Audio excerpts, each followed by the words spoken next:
Yan, good morning guys. Good morning kapatid. Yan, ito yung ulam natin ngayon. Tortang talong with hinaluan pa natin ng kamatis. Yan siya. Ito pa isa. 3 piraso lang yan.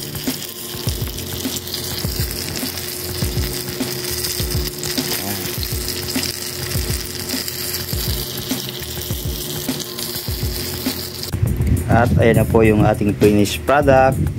Yan, ang ating tortang talong na may kamatis, sibuyas, bawang at paminta, syempre para may kapit ng konti. Yan.